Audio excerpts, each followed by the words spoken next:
एक तरफ तो शिक्षा को लेकर बड़ी बड़ी नीतियां बनाई जाती हैं, बड़े बड़े प्लान्स, और दूसरी तरफ है एक बच्चे की रोजमर्रा की सच्चाई जो बिल्कुल ही अलग हो सकती है। तो आज हम सिद्धांत और हकीकत के बीच के इसी फासले को थोड़ा और करीब से समझने वाले हैं। तो सवाल ये उठता है कि एक बच्चे को पढ़ाने लिखाने में, उसे शिक्षित करने में असल में लगता क्या है? क्या ये सिर्फ बड़ी बड़ी योजनाओं और कागजी कार्रवाई तक ही सीमित है, या फिर कहानी में कुछ और भी है जिसे हम अक्सर नजरअंदाज कर देते हैं? देखिए, यहाँ पर कहानी के दो पहलू बिल्कुल साफ नजर आते हैं।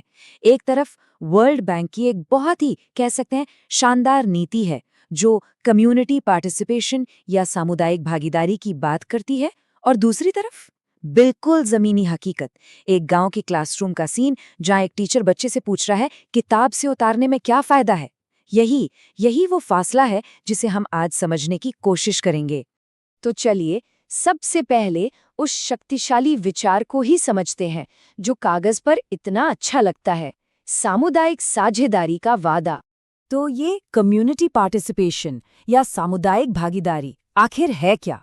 देखिए, वर्ल्ड बैंक की रिपोर्ट के हिसाब से ये एक ऐसी स्ट्रैटेजी है जहां लोग, मतलब समाज, सिर्फ चुपचाप देखने वाले नहीं रहते। नहीं, वो एजुकेशन में एक्टिव पार्टनर बनते हैं, और मकसद स्कूलों तक पहुंच और पढ़ाई की क्वालिटी दोनों को बेहतर बनाना।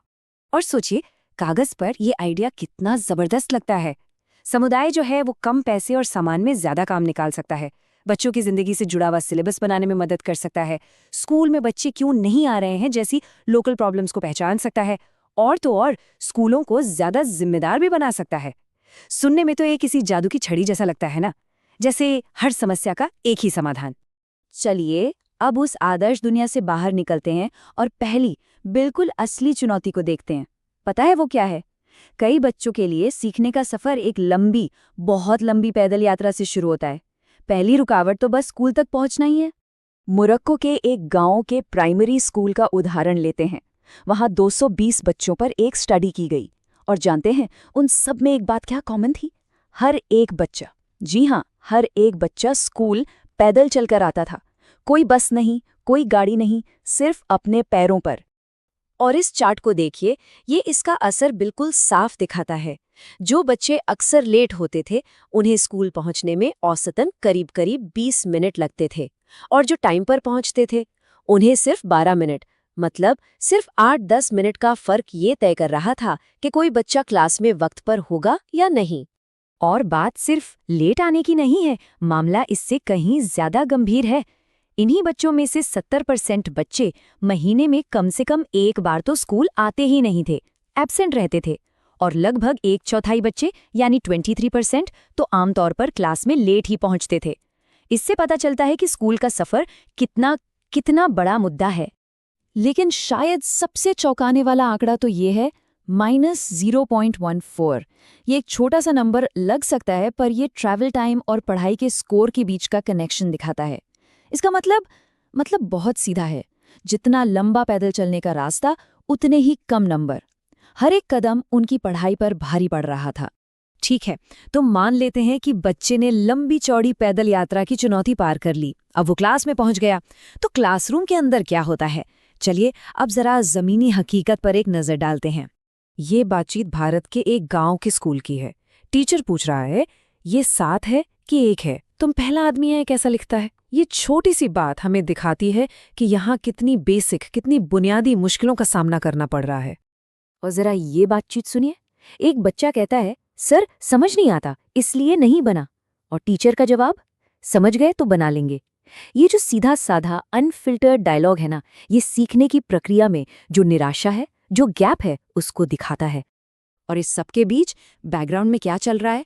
भूख लग गया, 8 बज गया, आधा किलो सर फ्री देगा। मतलब पढ़ाई के साथ साथ जिंदगी की रोजमर्रा की जरूरतें, भूख और दूसरी ध्यान भटकाने वाली चीजें, सब कुछ क्लासरूम में ही चल रहा है। तो अब हम कहानी के इन दोनों हिस्सों को एक साथ लाते हैं। एक तरफ नीति, दूसरी तरफ हकीकत। अब सवाल ये है, क्या वो जो बड़ा आइडिया था वो इन असली समस्याओं को सुलझा सकता है जिन्हें हमने अभी अभी देखा? जरा इस स्लाइड को देखिए। एक तरफ है जमीनी हकीकत, लंबा पैदल का रास्ता, बच्चे स्कूल नहीं आ रहे, क्लासरूम में सामान की कमी, पूरी अव्यवस्था। और दूसरी तरफ है वो पॉलिसी वाला आइडिया कि समुदाय ही बच्चों के आने जाने जैसी समस्याओं को पहचाने, पैसे और मेहनत से मदद करे और पढ़ाई के लिए जरूरी सामान बनाने में हाथ बटाए। सवाल वही है, क्या इस खाई को भरा जा सकता है? अच्छा, तो वर्ल्ड बैंक की रिपोर्ट बताती है कि ये कैसे हो सकता है। देखिए, पहला कदम, समाज खुद पता लगाए कि असली वजह क्या है, जैसे कि स्कूल की दूरी या बच्चों की सुरक्षा का डर।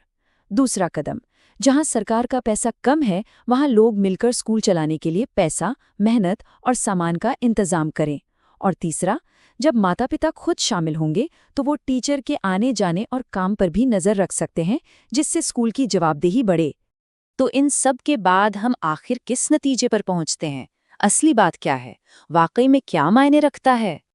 देखिए, सबसे जरूरी बात यह है कि अच्छी शिक्षा के लिए सिर्फ अच्छे विचार ही काफी नहीं है। बिल्कुल नहीं। इसके लिए ऐसे समाधान चाहिए जो उन असली मुश्किलों से सीधे सीधे जुड़े हों जिनका सामना एक बच्चा हर रोज करता है, चाहे वो स्कूल तक का लंबा सफर हो या फिर शोर शराबे से भरा एक क्लासरूम। तो आखिर में एक सवाल बचता है। नीतियां वो कागज पर एक नक्शा तो बना सकती हैं, रास्ता दिखा सकती हैं, लेकिन उस कागजी रास्ते को जमीनी हकीकत से जोड़ने वाले पुल, वो पुल कौन